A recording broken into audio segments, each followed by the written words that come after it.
Hello दोस्तों, आज हम बात करेंगे इंडस्ट्रीज। ये क्लास 8 का है, ज्योग्राफी चैप्टर्स की बात कर रहे हैं। तो ज्योग्राफी में जो इंडस्ट्री चैप्टर उसके बारे में हम एक्सप्लेनेशन कर रहे हैं। तो उसमें सबसे पहले इंडस्ट्री होती क्या है इसके बारे में समझते हैं। इंडस्ट्री क्या होती है? ये इकोनॉमिक एक्टिविटीज़ को क्या करती है, इंपॉर्टेंट रोल प्ले करती है। ठीक है, अगर ये इंडस्ट्रीज ना हो तो इकोनॉमिक एक्टिविटीज़ जो होती हैं वो भी क्या हो जाती हैं, खत्म हो जाती हैं, डीजनरेट हो जाएंगी। मतलब ये हो गया कि इकोनॉमिक पूरी तरह से उस कंट्री की क्या हो जाएगी, बर्बाद हो जाएगी। ये हमको याद रखना है, क्या हो जाएगी, बर्बाद हो जाएगी, हमको याद रखना है। उसके बाद अगर हम बात करते हैं, जिसका मतलब हो गया कि यहाँ पर प्रोडक्शन करना, किसका, गुड्स का प्रोडक्शन करना, मिनरल्स को एक्सट्रैक्शन करना। तो ये जब जो प्रोसेस हम अप्लाई करते हैं वो क्या होता है, वो इंडस्ट्रीज के बेसिस में ही आते हैं। तो इंडस्ट्रीज के बेसिस में अगर एग्जांपल्स की बात की जाए, जैसे आयरन इंडस्ट्री हो गया, स्टील इंडस्ट्री हो गया, कोल माइनिंग इंडस्ट्री हो गया, टूरिज्म इंडस्ट्री। तो ये सब क्या करती है, ये सब प्रोडक्शन है, क्या कर रही हैं, प्रोड्यूस कर रही हैं। जैसे स्टील है तो स्टील हमको बनाना है तो उसके लिए हमें मटेरियल्स की ज़रूरत पड़ती है, रॉ मटेरियल्स की ज़रूरत पड़ती है। आयरन से आयरन बनाना है, लोहा बनाना है तो उसके लिए क्या करना पड़ेगा, उसके लिए भी हमें क्या, हमें रॉ मटेरियल्स ओर की ज़रूरत पड़ती है। तो ये कहाँ से मिलता है, अर्थ से मिलता है, by the help of mining. तो माइनिंग भी हम कर रहे हैं तो उसमें से क्या कर रहे हैं, उस माइनिंग में से हम उसको निकाल रहे हैं, मतलब प्रोड्यूस करा रहे हैं। ठीक है, तो ये भी क्या है, ये भी इंडस्ट्री के संपर्क में ही आता है। और ये क्या करेगा, उस रॉ मटेरियल्स को आगे ले जा करके कंपनी में भेज देगा। कंपनी में जब भेज दिया जाएगा तो वहाँ पर उसका मैन्युफैक्चरिंग होगा, ठीक है, रिफाइनिंग होगा, बहुत सारी प्रोसेस के बाद तब क्या होता है, प्रोडक्शन होता है। तो ये पॉइंट हो गया। बात करते हैं सेकेंडरी एक्टिविटीज या मैन्युफैक्चरिंग। मतलब मैन्युफैक्चर का मतलब हो गया जो भी गुड्स बन रहा है वो क्या कहलाता है, वो कहलाता है secondary activities. So secondary activities की अगर हम बात करते हैं तो सेकेंडरी एक्टिविटीज में ये रहेगा, रॉ मटेरियल किसमें चेंज हो जाता है, गुड्स में, प्रोडक्ट में चेंज हो जाता है। किसमें, गुड्स या प्रोडक्ट में चेंज हो जाता है। तो इस तरह की जो एक्टिविटीज होती है उसको क्या बोलते हैं, सेकेंडरी। प्राइमरी में क्या होगा, हम कहीं से क्या कर रहे हैं, ला रहे हैं। ठीक है, जैसे कि अर्थ से सब जितनी भी एक्टिविटीज होती हैं, मान लिया प्राइमरी एक्टिविटीज पूछता है तो प्राइमरी एक्टिविटीज का मतलब हो गया, प्राइमरी एक्टिविटीज का मतलब ये हो गया कि आयरन स्टील क्या करेगा, उसको निकाल रहा है ओर से। किससे, ओर से निकाल रहा है, तो वो प्राइमरी एक्टिविटीज में आया। अब उस चीज का कहीं पर ले जा करके उसको जो हम क्या करेंगे, उससे प्रोडक्शन करेंगे या उसको प्रोडक्ट बनाएंगे या गुड्स बनाते हो तो वो सेकेंडरी एक्टिविटीज कहलाता है। अब इसमें क्लासिफिकेशन की बात करते हैं तो क्लासिफिकेशन रॉ मटेरियल साइज और ऑनरशिप के बेसिस पर अलग अलग होते हैं। सबसे पहले रॉ मटेरियल्स की बात करते हैं। रॉ मटेरियल्स की अगर बात करते हैं तो रॉ मटेरियल्स किसके बेस पर है, एग्रो बेस्ड है, मिनरल बेस्ड है, फॉरेस्ट बेस्ड है, और डिपेंडिंग ऑन किस तरह का मटेरियल है इस पर बेस भी होता है। सबसे पहले बात करते हैं agro based. Agro based industries जो होती हैं ये क्या यूज करती हैं, प्लांट और एनिमल्स को के बेस पर प्रोडक्शन होता है। किस बेस पर, प्लांट्स और एनिमल्स के बेस पर प्रोडक्शन होता है। जैसे रॉ मटेरियल्स क्या हो जाता है, फूड प्रोसेसिंग, फूड बना रहे हैं तो क्या करेंगे हम भैया, प्लांट से गेहूं हो गया, चावल हो गया, ऐसे सभी क्या करते हैं, ग्रेन्स लेते हैं, उससे क्या करते हैं, नए नए तरह के प्रोडक्शन किया जाते हैं, गुड्स बनाए जाते हैं। ये भी क्या है, एग्रो बेस्ड इंडस्ट्रीज में आता है। वेजिटेबल ऑयल हो गया, ये भी क्या करते हैं, प्लांट से ही ले रहे हैं, जिससे वेजिटेबल्स ऑयल का फॉर्मेशन होता है। कॉटन टेक्सटाइल, जूट होता है, जूट से क्या बनाते हैं, अलग अलग तरह के कॉटन्स हो गया, या कपास हो गया जिसको रुई बोला जाता है, उससे भी क्या करते हैं, क्लॉथ हो गया, इन सब का फॉर्मेशन किया जाता है। डेयरी प्रोडक्ट्स की बात की जाए, डेयरी का मतलब हो गया मिल्क से रिलेटेड। किससे, मिल्क से रिलेटेड जो इंडस्ट्रीज होती है उनको क्या बोल देते हैं, डेयरी प्रोडक्ट्स बोल दिया जाता है। और जो किससे, लेदर से रिलेटेड इंडस्ट्रीज होगी उसको लेदर इंडस्ट्री। लेदर क्या होता है, चमड़ा होता है। ठीक है, ये एनिमल की क्या होती है, स्किन होती है, जिसको क्या करते हैं, अच्छे से सफाई करके, रिफाइनिंग करके, क्लीनिंग करने के बाद तब जा करके इससे क्या होता है, नए नए तरह के प्रोडक्ट का फॉर्मेशन होता है। अब बात करते हैं मिनरल बेस्ड इंडस्ट्रीज। मिनरल का मतलब क्या हो गया, अब ये बात करते हैं। मिनरल बेस्ड जो इंडस्ट्रीज होती हैं किससे रिलेटेड होती है, रॉ मटेरियल्स। किससे, रॉ, हमने जमीन से कुछ भी निकाला, माइनिंग कर रहे हैं, वहां से कोयला निकाला जा रहा है, पायराइट निकालने, बहुत सारे और हैं। ठीक है, बॉक्साइट हो गया, इन सबको निकाल दे तो इनसे अलग अलग तरह के क्या होते हैं, हमें मिनरल्स मिलते हैं, एलिमेंट्स मिलते हैं। तो इस वजह से क्या बोलते हैं, इसको मिनरल बेस्ड इंडस्ट्रीज बोला जाता है। तो मिनरल बेस्ड इंडस्ट्रीज में क्या रहता है, यहाँ पर ये इंडस्ट्रीज क्या करती हैं, दूसरे इंडस्ट्रीज की एक्टिविटीज को फीड करती हैं। कैसे, जैसे आयरन ओर से क्या बनाया, आयरन बनाया। ठीक है, तो ये क्या है, ये मिनरल बेस्ड इंडस्ट्रीज होती है। इसमें थोड़ा सा मिस हो गया है, मिस नहीं हो गया, दूर हो गया, ये ज़्यादा स्पेस हो गया। ठीक है, तो आयरन जो बन रहा है किससे, आयरन ओर से बन रहा है। इसका मतलब क्या है, हम ओर ले रहे हैं, उससे मिनरल्स बना रहे हैं जैसे आयरन। तो क्या है, मिनरल बेस्ड इंडस्ट्रीज होती है। अब मिनरल बेस्ड इंडस्ट्री जो होती हैं आगे चल करके इन रॉ मटेरियल्स का हम यूज़ करते हैं अलग अलग तरह के मैन्युफैक्चर प्रोसेस में भी, उससे प्रोडक्ट्स बनाया जाता है। जैसे हैवी मशीनरी हो गया, हैवी मशीनरी मतलब हो गया जो भारी मशीन आती हैं, ठीक है, बड़ी बड़ी मशीनें आती हैं, वो भी क्या करती हैं, आयरन का फॉर्मेशन करके ही बनाया जाता है। ठीक है, ये हो गया। बिल्डिंग मटेरियल्स हो गया, उनमें भी यूज़ होता है। रेलवे मटेरियल्स, रेलवे कोचेस हो गया, उनमें भी आयरन का ही फॉर्मेशन होती है। बिल्डिंग मटेरियल्स की बात की, जो बिल्डिंग में भी क्या होता है, आयरन का यूज़ किया जाता है। और अगर हम रेलवे के कोचेस की बात करें तो रेलवे के जो डिब्बे होते हैं वो भी क्या होते हैं, वो भी आयरन के ही फॉर्मेशन के हुए होते हैं। मरीन का मतलब पता ही चल गया होगा, वाटर। तो यहाँ पर समुद्र की बात करते हैं। समुद्र में क्या आता है भैया, सी आता है, ओशियन आता है।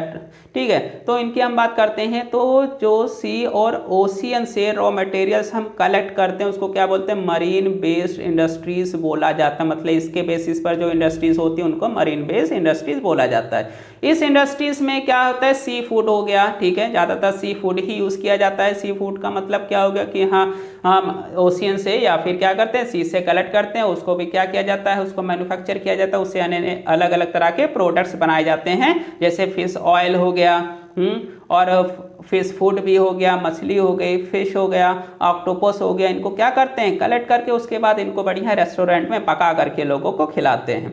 ठीक है, आगे बात करते हैं फॉरेस्ट बेस्ड। फॉरेस्ट का मतलब जंगल से रिलेटेड जो इंडस्ट्रीज होगी उसको क्या बोलते हैं, फॉरेस्ट बेस्ड इंडस्ट्रीज बोलते हैं। इस तरह की इंडस्ट्रीज जो होती है इसमें रॉ मटेरियल्स को हम कलेक्ट करते हैं जंगल से ला करके, उसके बाद क्या करते हैं, अलग अलग तरह के प्रोडक्ट का फॉर्मेशन किया जाता है। तो इस इंडस्ट्रीज में क्या होता है, पल्प हो गया, पेपर हो गया, फर्नीचर हो गया, बिल्डिंग रो हो गया, बिल्डिंग्स हो गया, और फार्मास्यूटिकल मतलब मेडिकल्स, और मेडिकल से रिलेटेड भी क्या करते हैं, हम चीज़ें लाते हैं। जैसे आज पेड़ पौधों की बात की जाए तो ट्रीज क्या होती हैं भैया, जड़ी बूटियां इनमें पाई जाती हैं। ठीक है, इनसे अलग अलग तरह के केमिकल्स हो गया, मेडिसिन हो गया, इनको कलेक्ट करते हैं और जिससे अलग अलग तरह की नई नई दवाएं बनाई जाती हैं। तो इसके लिए भी क्या होता है भैया, फॉरेस्ट हुई होता है और कोई नहीं होगा। आगे बात करते हैं, साइज की बात करते हैं। तो यहाँ कैपिटल, कैपिटल का मतलब क्या होता है, पूंजी होता है। पूंजी का मतलब क्या होता है, मनी, मनी होता है, याद रखना है, मनी होता है। तो ये मनी के बिना कोई काम हो नहीं सकता, तो यहाँ पर मनी इन्वेस्ट करना पड़ेगा। जितनी भी एक्टिविटीज़ हैं इकोनॉमिक, सब में मनी इन्वेस्ट करना पड़ेगा। बिना मनी इन्वेस्ट किए इकोनॉमिक ना हमें एक्टिविटीज़ कंप्लीट हो पाएगी, ना ग्रोथ कर पाएगी, डेवलपमेंट ही नहीं होगा। क्योंकि इसमें क्या चाहिए, इसमें कैपिटल की ज़रूरत पड़ती है, इनकम या फिर मनी की ज़रूरत पड़ती है, याद रखना है।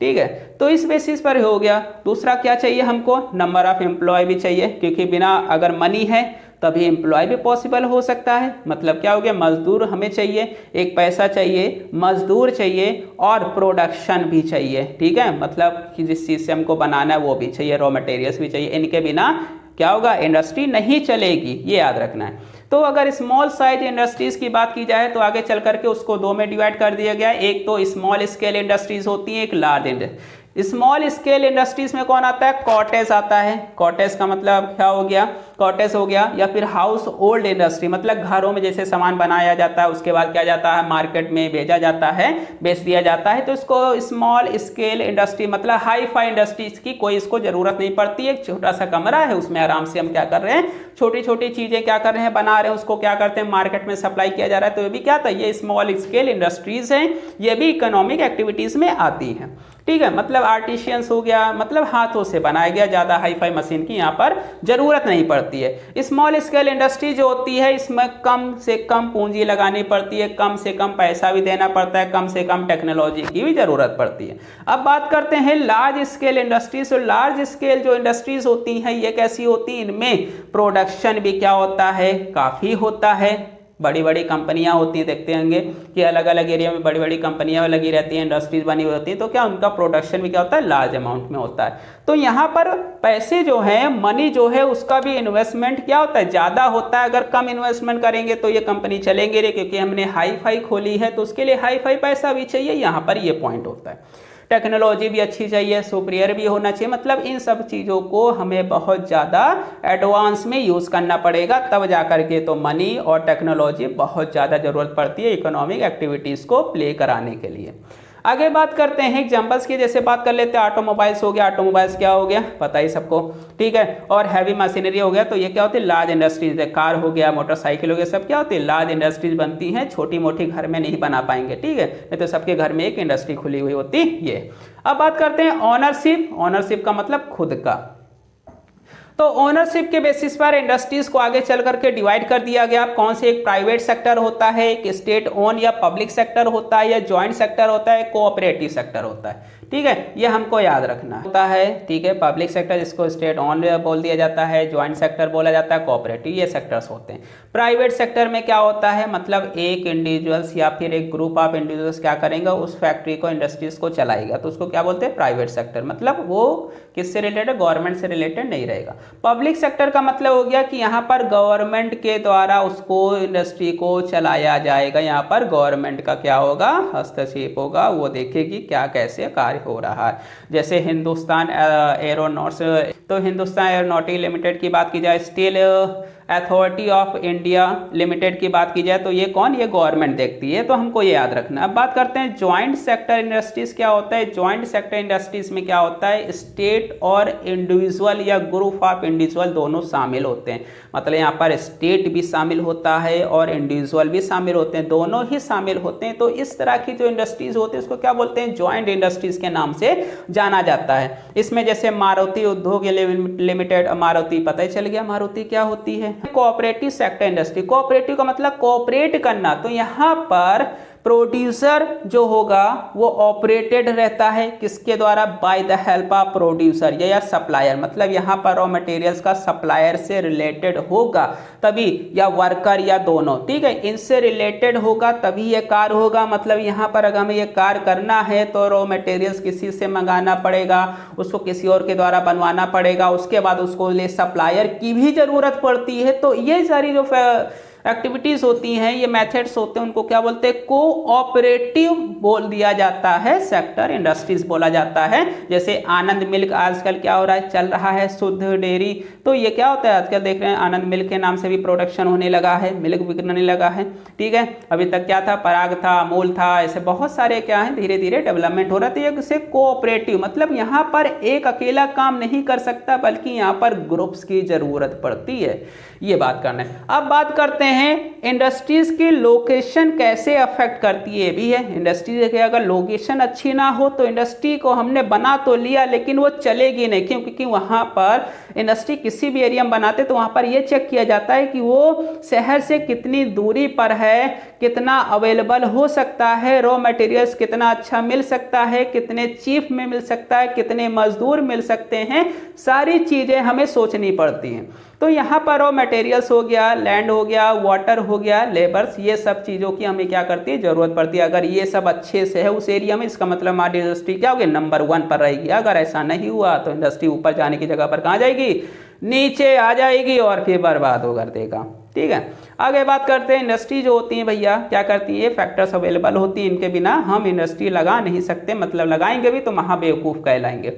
उसके बाद बात करते हैं इंडस्ट्रियलाइजेशन जो प्रोसेस में होता है, इसमें डेवलपमेंट ये क्या बताता है, ये सिटीज़ हो गया, टाउन्स ग्रोथ कराता है, सिटीज़ को डेवलपमेंट कराएगा, और टाउन जो शहर होते हैं, नगर होते हैं, इनको भी डेवलपमेंट कराने में बहुत हेल्पफुल होता है। क्योंकि अगर ये उस जगह पर लगे हैं, इंडस्ट्री अगर बगल में है शहर के, तो वहाँ पर ज़्यादा से ज़्यादा लोग आएंगे, कहेंगे भैया मुझे काम दे दो, मुझे काम दे दो। अब काम के लिए लोग आएंगे तो धीरे धीरे डेवलपमेंट होगा, मांग बढ़ेगी, तो ऐसे क्या होता है, इंडस्ट्री का डेवलपमेंट होता है। अब बात करते हैं इंडस्ट्रियल सिस्टम क्या है, तो भैया इंडस्ट्रियल सिस्टम में केवल 3 होते हैं। कौन कौन से होते हैं, इनपुट, फिर प्रोसेस होता है, इसको प्रोसेसिंग भी बोल सकते हैं, और आउटपुट होता है। इनपुट का मतलब क्या हो गया, रॉ मटेरियल्स जिससे हम बनाते हैं। तो रॉ मटेरियल्स चाहिए हमको, लेबर चाहिए, कॉस्ट ऑफ लैंड चाहिए, ट्रांसपोर्ट चाहिए, पावर चाहिए, इंफ्रास्ट्रक्चर, ये सब जो आते हैं ये सब क्या होते हैं, इनपुट। मतलब फैक्ट्री में इनको क्या करना पड़ेगा, लगाना पड़ेगा, तभी जा करके काम करना, क्या करना पड़ेगा, उसमें इसको लगाना पड़ेगा। इंडस्ट्री खोल दिया,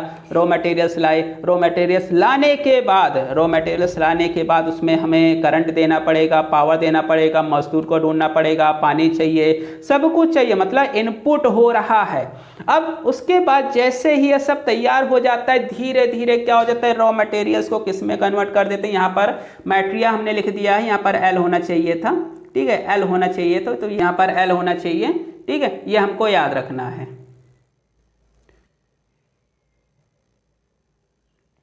आगे बात कर लेते हैं, आगे क्या रहता है हमारा आउटपुट। तो अच्छा प्रोसेस, तो प्रोसेस क्या रहता है, प्रोसेस के बेसिस पे बात करते हैं। रॉ मटेरियल से हम क्या करते हैं, गुड्स बना रहे हैं, एक्टिविटीज प्ले करा रहे हैं वाइड रेंज के बेसिस पर, और एक फिनिश्ड प्रोडक्ट बनाते हैं, गुड्स बनाते हैं, तो उसको क्या बोल दिया जाता है, प्रोसेस बोला जाता है।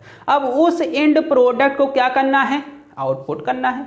आउटपुट का मतलब क्या हो गया, इंडस्ट्री से बाहर निकालना है। तो इंडस्ट्री से बाहर निकालेंगे तो उससे क्या करेंगे, पैसे कमाएंगे। तो अगर पैसे कमाएंगे, अर्न करेंगे मनी, तो उसके लिए क्या चाहिए, हमें अच्छी मार्केट चाहिए, ठीक है, लोगों के सप्लायर चाहिए, बिना सप्लायर के ऐसा कार्य हो नहीं सकता, ठीक है, ट्रस्टेड चाहिए, विश्वास चाहिए, तब ये कंपनी क्या होती है, बेहतर होती है।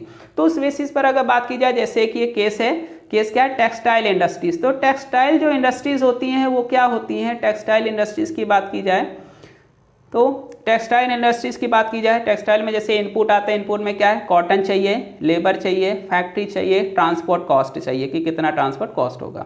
प्रोसेस, तो प्रोसेस में क्या करेंगे, गिनिंग करेंगे, स्पिनिंग करेंगे, वीविंग करेंगे, डाइंग करते हैं, प्रिंटिंग करते हैं। आउटपुट में क्या होता है, एक बढ़िया सी शर्ट बन जाती है, जो कि कहते हैं कि भैया बहुत बढ़िया शर्ट है, ये हमको दे दो, कितने की है, कहेंगे 1000 की, कहेंगे बहुत ज़्यादा है, कहेंगे अब क्या किया जाए भैया, हम भी महंगा ही लाए हैं, तो कहते हैं ठीक है भैया दे दो, अब शर्ट अच्छी लग रही है तो दे लेना तो पड़ेगा ही, और पहनना भी पड़ेगा।